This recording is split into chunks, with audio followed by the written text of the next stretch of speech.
You are not the future, Elon. You are just a mirror big enough that one person can look at their reflection and call it innovation. Stephen Colbert's words hung in the air, heavy as lead. The studio fell silent. Elon Musk's face turned into a mask of cold fury, every feature of his face sharpening, his eyes narrowing to dangerous slits. Had the greatest innovator of modern times lost control in front of millions of viewers? I can destroy your career with one tweet, Musk said through gritted teeth, leaning forward, his voice barely audible, but the cameras catching every word. Colbert didn't flinch. Instead, he smiled, not his usual playful smile, but something more dangerous, more genuine. And I can destroy your reputation with one question, he replied, and at that moment the studio became so quiet you could hear a pin drop. The most shocking part is coming next. Stay tuned to find out how it all ends, and don't forget to like and subscribe so you don't miss it. The red lights of the cameras in the Late Show studio lit up in unison, like the eyes of a predator sensing its prey. Stephen Colbert walked onto the stage to thunderous applause, but there was something different in his walk today, a subtle tension hidden behind a perfect smile. Tonight is a special night, my friends, he said, looking directly into the main camera lens. His eyes flashed with a dangerous light that only the most attentive viewers noticed. Our guest is the man who promised to send us to Mars, connect our brains to computers, and revolutionize transportation. So far, he's mostly revolutionized Twitter and his bank account. But who's counting? The audience burst into laughter, but it was nervous, anticipatory laughter. Everyone knew who the guests were. Colbert paused and continued in a tone that teetered between mild mockery and an almost imperceptible challenge. Meet the guest who is both the richest and most controversial man on the planet, the CEO of Tesla, SpaceX, Neuralink, the Boring Company, and God knows what else, Elon Musk. The room erupted in applause. Elon Musk walked onto the stage, handsome and confident, wearing a black jacket over a dark t-shirt. His face was lit up by a smile, but his eyes were cold and calculating. He shook Colbert's hand, and even in this simple gesture, there was a sense of tension, as if two fighters were sizing each other up before a fight. Thanks for the invitation, Stephen, Musk said, his voice calm, but with just the slightest hint of tension. They sat down, and Colbert leaned back in his chair, studying his guest. Cameras caught beads of sweat on Musk's temples, a tiny detail that millions of viewers would later discuss on social media. So, Elon, Colbert began with a deceptively friendly smile, you're trying to colonize Mars and implant chips in people's brains along the way. Are you suggesting a package deal? Buy a ticket to Mars? Get a free lobotomy? The audience erupted in laughter, and Musk smiled tightly, the fingers of his right hand barely tightening on the armrest of his chair. Well, actually, Neuralink and SpaceX are completely different companies with different missions. Musk began his carefully prepared response. Neuralink is working to help people with serious neurological conditions, and SpaceX is working to make humanity a multi-planet species.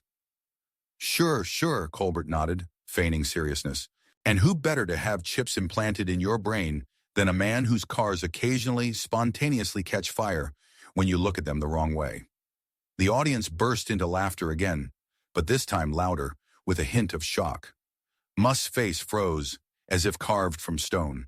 That's a huge exaggeration, Musk snapped, his tone changing abruptly. There was no longer any pretense of friendliness in it. Tesla makes some of the safest cars on the road. Statistically, of course, Colbert interrupted, nodding with false sincerity.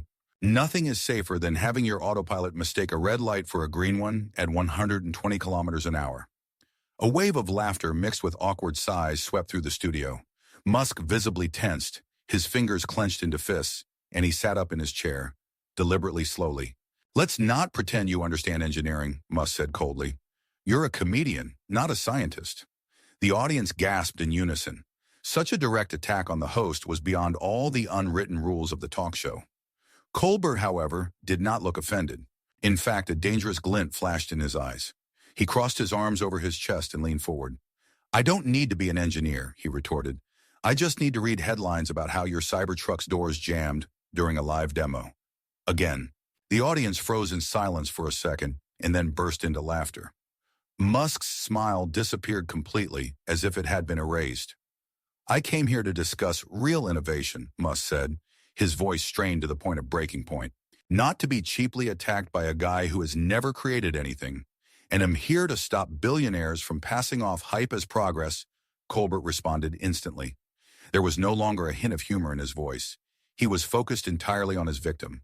Colbert didn't wait for a response and immediately went on the attack. Let's talk about Twitter, or, excuse me, X. You renamed it like you were auditioning for the next supervillain in a James Bond movie. The audience burst into more laughter, but Musk was no longer hiding his irritation. He almost turned away from Colbert, his body tense as a string. In building a platform for free speech, Musk said, choosing each word carefully, not some censored media circus. Colbert leaned forward, his eyes following his opponent's every move. Freedom of speech, he echoed. You let conspiracy theorists do whatever they want, then you block journalists for asking awkward questions? That's not free speech. That's ego.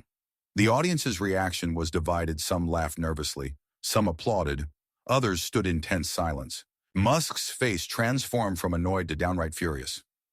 You've become a parody of yourself, Colbert said, lowering his voice to an almost intimate whisper, his smile now completely gone.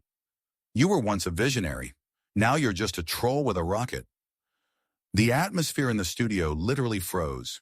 Musk snorted contemptuously. This is ridiculous, he muttered, glaring at Colbert. The tension on the air was at its peak, and everyone thought things couldn't get any worse. But Colbert, sensing that the moment had reached its peak, didn't back down, but rather increased the pressure. You're juggling 5 companies at once, he said. Tesla, SpaceX, Neuralink, The Boring Company, and Twitter. Sorry, X, it's like you're running a speed run through a billionaire's midlife crisis. The studio audience reacted with a mixture of laughter, gasps, and deafening silence. Musk froze for a moment, jaw clenched, eyes ablaze with barely contained fury. And let's not forget, Colbert continued, completely unfazed. You promised self-driving cars by 2020, humans on Mars by 2022, and computer telepathy right now, yet here we are, still driving around potholes in your Teslas and watching satellites glitch live on air. Musk's lips were pressed into a thin line. His hands were now clenched into fists in his lap. You could almost physically see the rage building within him. He was on the verge of losing it. Colbert cocked his head to the side, his voice dropping to a razor-sharp whisper. Perhaps you're simply over-promising and under-delivering? That you value attention over actual results? This phrase struck like lightning. The hall froze in complete silence. Even the orchestra did not dare to make a sound. That's a low blow, Stephen, Musk snapped, his voice shaking slightly with the effort of maintaining composure. You have no idea what it takes to build what I built. Still, Colbert responded instantly, not as low as Tesla stock after your last tweet. The audience gasped again. This was no longer just a comedy. This was a direct confrontation. By this point, reports were already circulating that Tesla shares had fallen that very day after yet another bizarre tweet from Musk's personal account. Colbert knew this and dug the knife in even deeper. I mean, Colbert continued, gesturing toward the camera, if your tweets were Tesla's, they'd be retracted by the end of the week. The audience exploded with wild laughter, half shocked, half delighted. That was the last straw. Elon Musk suddenly rose to his feet, his voice noticeably higher as he blurted out, "This is a clown show." He ripped the microphone off himself in one swift motion, the cord catching on his jacket. The program assistant lunged at him, but Musk waved him away in irritation. I don't have to sit here and take abuse from a man who makes fun of real work, because he's never created anything himself. Meanwhile, Colbert sat alone in his dressing room, the roar of the studio still echoing in his ears. He scrolled through his phone, sipping water, his eyes skimming headlines that read more like tabloids than news. He stopped at one, Tesla loses 7 in after hours after Musk's on-air meltdown. He read it twice, then put the phone down, beginning to comprehend the weight of what had just happened. At this point, Elon Musk disappeared from social media entirely. No tweets, no statements, just an eerie silence from a man who could usually barely stay offline for more than an hour. Then, at 2:13 a.m., a single post broke the silence. Some people confuse jokes with journalism. Others confuse failure with glory. Guess who was at the table tonight? I'm building the future. He's reading the cue cards. The tweet immediately exploded online.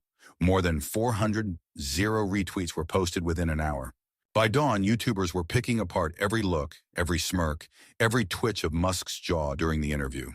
Analysts debated whether Colbert had gone too far or whether Musk had finally cracked under real pressure, but the drama was just unfolding online.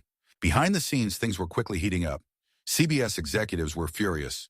Tesla had pulled its ad sponsorship by midday, and SpaceX had pulled out of the science segment the following week. Denise knocked once and entered Colbert's dressing room. "Three producers and CBS PR are on the line," she said, her voice tight.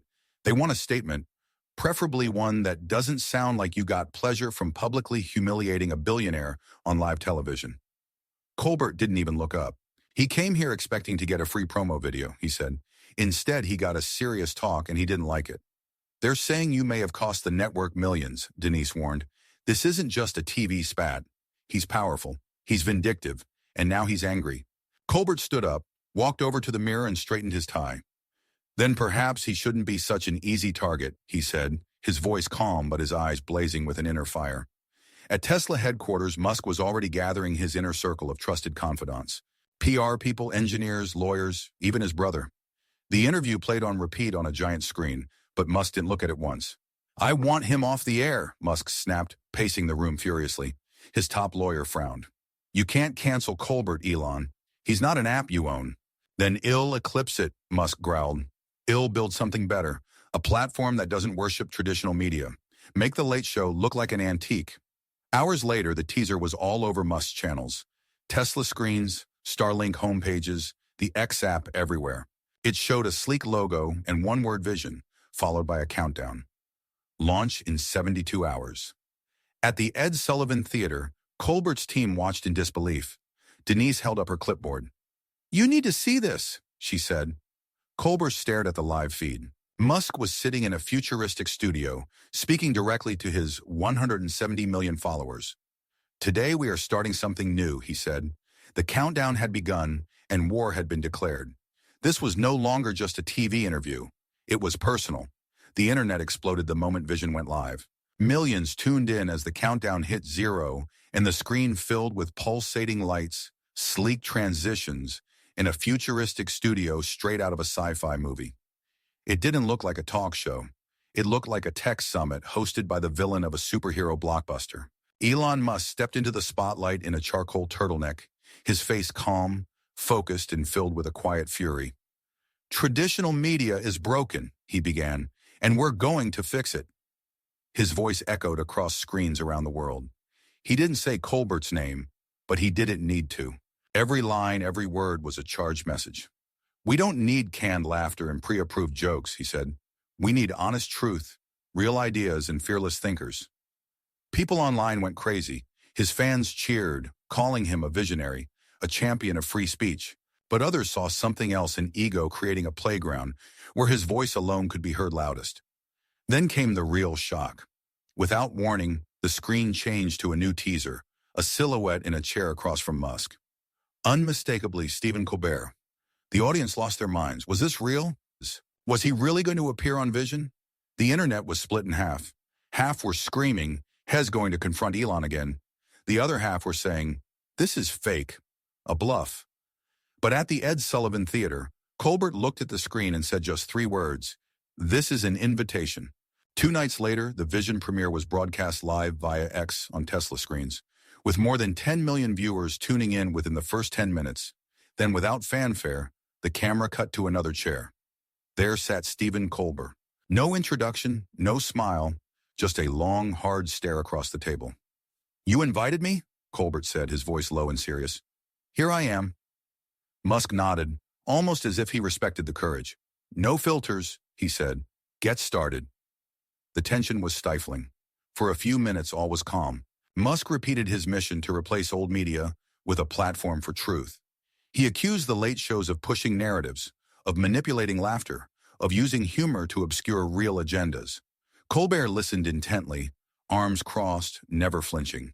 Then he struck. "What you're offering is not truth," he said.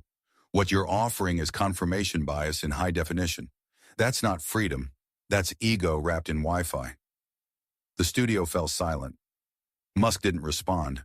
He just narrowed his eyes. But Colbert wasn't finished. "You think you've been humiliated?" he asked. "You came here thinking you were too important to be interrogated. That's not confidence, that's arrogance." Musk let out a dry laugh. but the fire in his eyes didn't go out. Says the man who has made a career out of pretending to be smarter than his guests, he retorted. I never pretended, Colbert responded instantly. I ask questions. You're the one who thinks questions are an attack. Then came the knockout moment. Colbert leaned forward, his eyes locked with Musk's.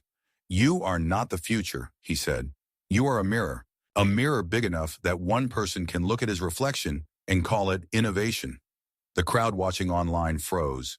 Musk's fingers tightened on the table. His jaw moved as if he were chewing on his next move. But for several long, hard seconds, he said nothing. Finally, Musk turned to the camera and spoke with a cool, rehearsed smile. I think the audience can decide who won this round, he said softly. Colbert stood up. I didn't come to win, he said evenly. I came to end it.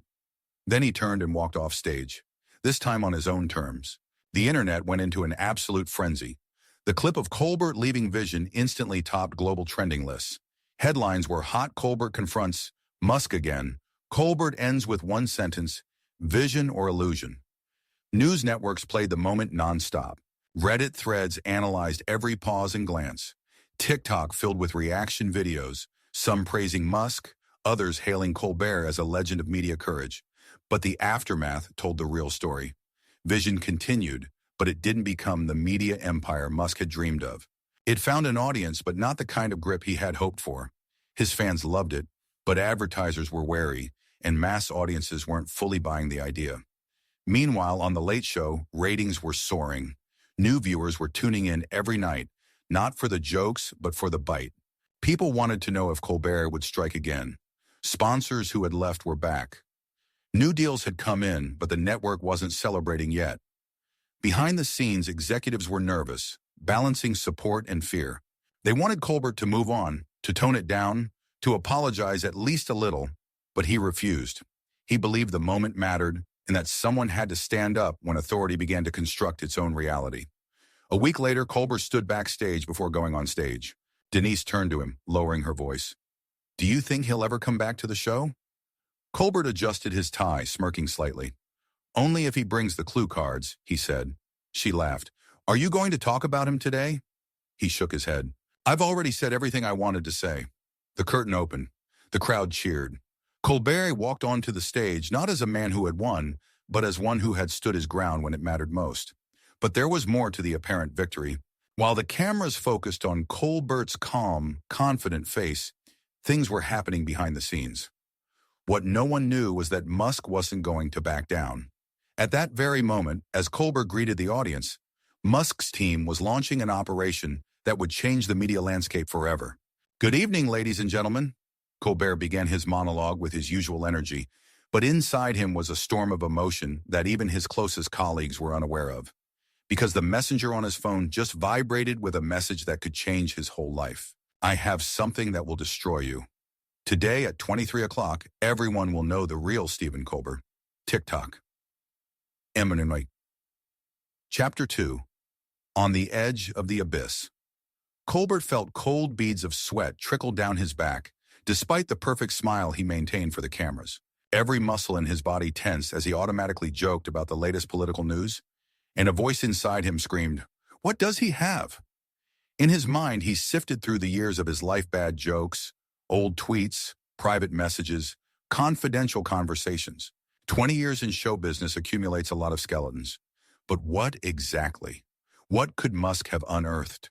And remember, friends, Colbert concluded his monologue with perfectly honed intonation, in a world full of technological wonders, nothing can replace human laughter. Thank you, and until tomorrow. The applause was thundering as always, but Colbert no longer heard it. As soon as the red lights of the cameras went out, his smile faded.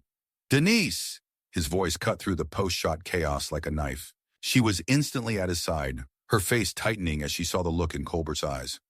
What's going on? She asked. Colbert silently showed her the message. Denise read it and turned pale. Do you think this is a bluff? With Musk? You never know. Colbert ran a nervous hand through his hair. We need to prepare. Call the PR team, the lawyers, everyone, and get me the details on Vision. What's he up to in the next 23 hours? Meanwhile, in the sterile white control room of Vision, Elon Musk looked at his digital clock. 22 hours and 15 minutes. 45 minutes until the moment that would change the course of the media war forever. Traffic? He asked curtly of the nervous data specialist. 8 million already on standby, sir. We're projecting 15 million by launch. Musk nodded, his face an impenetrable mask. Only close friends would notice the microscopic signs of tension, the slight twitching of his left eye, the slightly more abrupt movements he made. He turned to the chief engineer. Any guesses as to what Colbert is doing? Our sources are reporting an emergency meeting at CBS. Total panic. A thin smile crossed Musk's lips. Excellent. The CBS conference room was in chaos. Network executives, late show producers, lawyers, and PR people were shouting at each other. Colbert sat in the center of the hurricane, looking surprisingly calm on the outside, but his eyes betrayed the turmoil inside. We don't know what this is, the legal director shouted. How can we prepare for something we don't know? Go through everything, the network's vice president snapped. Every interview, every behind-the-scenes footage, every fucking joke for the last 15 years. Colbert raised his hand and the room instantly fell silent. If he does have something, we won't have time to prepare, he said with surprising calm. We need to decide how to respond, not waste time guessing. You don't understand, the network's CEO snapped. If he hits hard enough, it's not just your career. It's the entire network. It's billions of dollars. Colbert stood up, his eyes suddenly flashing with the same dangerous spark that appeared when he felt cornered. I understand that perfectly. His voice was quiet but steely. But I also know that I haven't done anything so terrible that it would destroy the entire network. If Musk thinks he can intimidate me, he's seriously miscalculated. At that moment, Denise's phone rang. She looked at the screen and gasped. It's leaked, she said, her voice shaking. Vision's traffic is through the roof. It's 15 minutes until the announcement, and he's already teased it. Colbert quickly picked up his phone. On the screen was an archived image from 5 years earlier. Colbert was backstage yelling at someone, his face contorted in anger. It was a brief clip with no context, but it looked awful. Oh my God, one of the producers whispered. Was that when you snapped at that intern? Colbert tensed. The incident was one of the most embarrassing moments of his career. An intern had violated safety protocol, almost causing an accident on set. Colbert had lost his cool.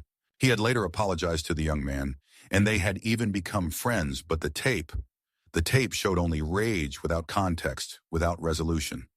Where did he get that? Someone asked. It doesn't matter, Colbert replied, his mouth a thin line. What matters is that he's going to show it to the world, taken out of context, to make me look like a hypocrite. A hypocrite?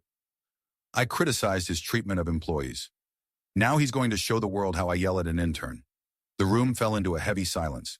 Then Colbert straightened up, his decision made. Denise, I need the camera, right now.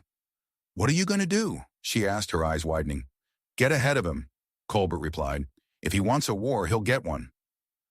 22 hours and 50 minutes. In the Vision studio, Musk was checking his appearance in front of the mirror. A perfectly ironed black shirt, a calm expression on his face, a cold satisfaction in his eyes. Sir, his assistant said, looking alarmed. Colbert went live on his personal Instagram. What? Musk whirled around so quickly he nearly knocked his assistant off his feet. Show me. Colbert's face appeared on the phone screen, not professionally lit and retouched, but raw, real, shot on a simple camera. His eyes looked straight into the lens, full of the kind of sincerity that can't be faked. Good evening, everyone, he began without preamble. In 10 minutes, Elon Musk is going to show you a video of me yelling at a young intern 5 years ago. It's going to look terrible, because it was terrible. He paused and took a deep breath. I'm not going to make excuses or explain the context, I snapped. I was wrong. I apologized to that young man, and we made peace long ago. But that's not the point. The point is that Elon Musk, a man with unlimited resources and power, chose to weaponize my private moment of weakness. Not to contribute to the public conversation, but to get back at me for asking him tough questions. Musk's face twisted in rage. Turn it off, he ordered, but no one moved. Everyone in the room, including his closest collaborators, was mesmerized by the raw honesty of the man on the screen. 5 years ago, I did something wrong, Colbert continued. But today, Elon Musk is doing something far worse. He's using his empire not to improve the world, but to crush his critics. That's not strength, that's weakness. By this point, Colbert's broadcast had reached tens of millions of viewers, a number that grew with each passing second, with many switching from waiting to vision. So today I want to say two things. First, to that young man, I apologize again. I failed you and myself that day. Second, to Elon Musk. You can have all the rockets, all the electric cars, all the social media platforms in the world, but as long as you use them for revenge and not for growth, you will never be the visionary you claim to be. Colbert leaned closer to the camera, his voice quieter, more intimate. I'm human, Elon. I make mistakes, but I acknowledge them and grow. How about you? With that, the feed cut off. For a moment, the vision control room was completely silent. Then Musk exploded. Start our video, now, he shouted. He won't beat me, but it was too late. X, his own platform, was already flooded with the hashtags Colbert, confesses, and honesty wins. Analysts, journalists, and regular users praised Colbert's courage and candor. The preemptive admission had completely deprived Musk of his trump card. Sir, his PR director said cautiously, perhaps we should reconsider. No, Musk snapped. We're launching. As planned. 5 minutes later, Vision went live. Musk, clearly tense, tried to maintain a confident demeanor, but his eyes betrayed the storm of emotion inside. Today I wanted to show you the true face of those who claim the moral high ground, he began. But it turns out Stephen Colbert decided to get ahead of the game. He played the video, the same one everyone had already seen in the teaser, Colbert yelling at a terrified intern. But now, after Colbert's confession, the video looked less like an expose and more like cheap revenge. Online counters showed a rapid decline in viewers. People left the Vision broadcast en masse. In his apartment, Colbert sat in silence, watching Musk's plan unravel. His phone blew up with messages from colleagues, friends, network executives. Everyone was saying the same thing: brilliant. But Colbert himself didn't feel triumphant. He felt a strange emptiness. He had won, but at what cost? He had reopened an old wound, brought to light a moment he would rather have forgotten. His phone rang again. It was the same intern, now a famous documentary filmmaker. I saw it, said the young man. Thank you. For what? Colbert asked, genuinely surprised. For showing that even celebrities can admit their mistakes. That means a lot. After that conversation, something changed in Colbert's soul. The emptiness began to fill with something new. Not triumph over an opponent, but the realization that sometimes victory comes not from destroying another, but from being honest with yourself. The next morning, the world was talking about two things: Colbert's courage and Musk's pettiness. Tesla shares were down 7%. Vision was already being called the most expensive failure in the history of social media. SpaceX investors were demanding an explanation. Tesla's board called an emergency meeting. But more importantly, people were talking about the power of vulnerability, the importance of admitting mistakes, and real courage. In a world where public figures rarely admit their flaws, Colbert's move was a breath of fresh air. At Tesla headquarters, Musk sat alone in his office, sifting through the avalanche of negative comments. His phone rang. The number was hidden, but he answered. Yes? It's Stephen. Colbert's voice was calm, without triumph or anger.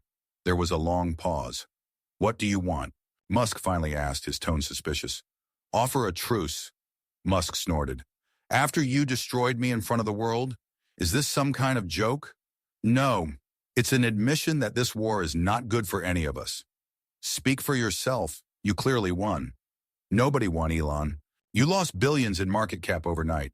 I opened up my old wounds for the world to see. Who's better off? Another long silence. What are you suggesting? Musk asked, sounding tired. Real conversation. Not on your platform, not on my show. Neutral territory. Two people talking like people, not brands. For what? Because underneath all the hostility, there's a real conversation worth having. About the limits of criticism and power, about the future and how we shape it. A conversation that people deserve to hear. There was silence in Musk's office, broken only by the soft hum of computers. Then he said something that surprised even himself. Where and when? The next day, everything changed. In a small classroom at Columbia University, without fanfare or advertising, two men sat across from each other in front of a single camera. Stephen Colbert and Elon Musk.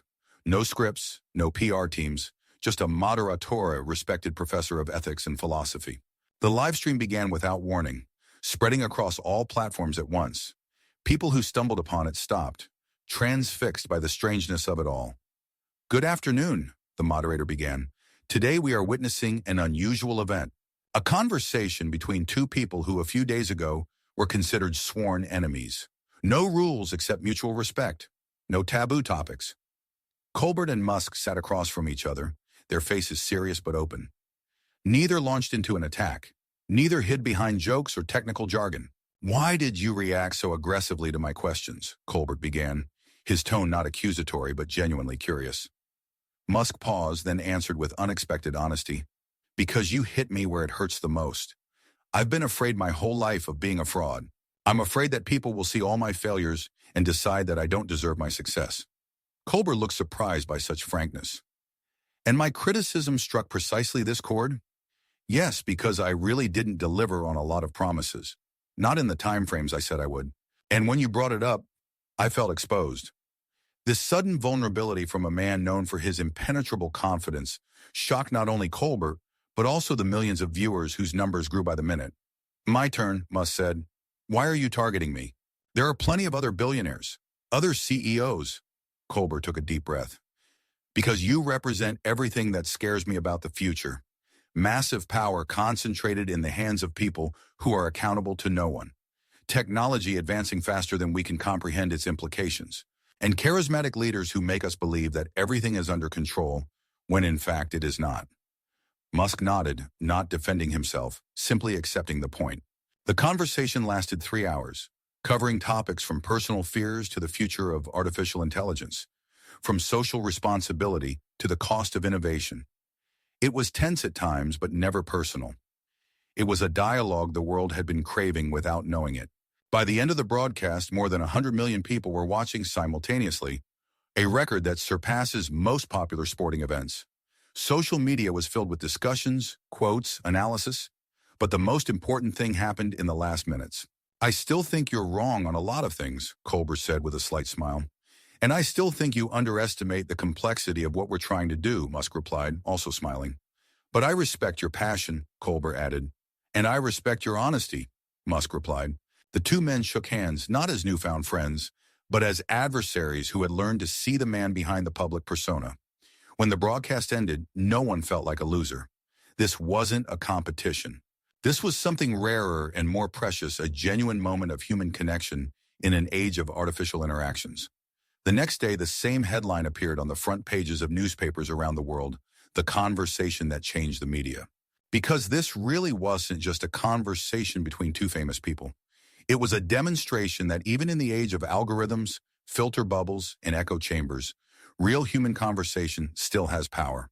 Vision didn't close, but it morphed into something else, a platform for deep dialogue between people with opposing views. The Late Show continued on its way, but now with a new segment where Colbert had serious conversations without having to package them as jokes. And somewhere between these two poles, the media landscape began to slowly change from polarization to dialogue, from superficial to deep, from for or against to a more subtle understanding of the complexity of the world. And it all started from the moment when two people stopped seeing each other as enemies and saw just people, imperfect, vulnerable, but sincerely striving for something greater than themselves. A few days later, Colbert was sitting in his dressing room, reviewing the script for the evening's show. Denise walked in with a clipboard. Have you seen Musk's latest post? She asked. Colbert picked up the tablet and read, Today marks a few days since Stephen at home, and I had this conversation. The biggest lesson for me, admitting your mistakes doesn't make you weaker. It's the only way to become stronger. P.S. Still think your Tesla jokes are unfair. Try building your own electric car. Colbert laughed, a real, genuine laugh. Then he picked up his phone and typed back, Admitting mistakes is the first step. Fixing them is the second. When is the Cybertruck coming out with doors that don't jam? P.S. Challenge accepted. Colbert builds a Tesla segment, coming soon. He hit send and smiled.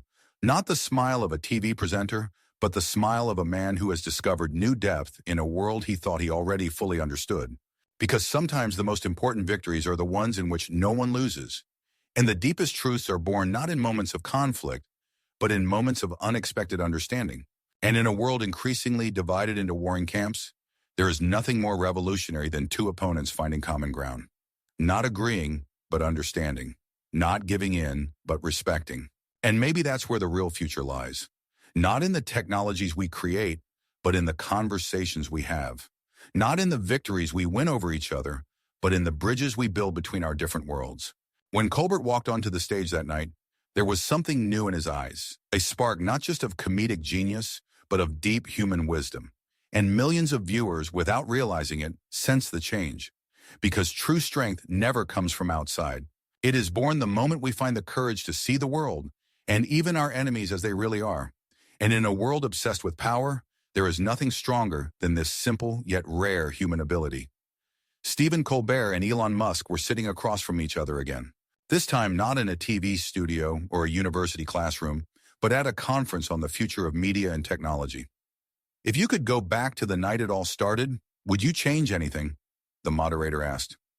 Colbert looked at Musk with a slight smile. I probably wouldn't compare him to a Bond supervillain. I wouldn't threaten to ruin his career, Musk shrugged.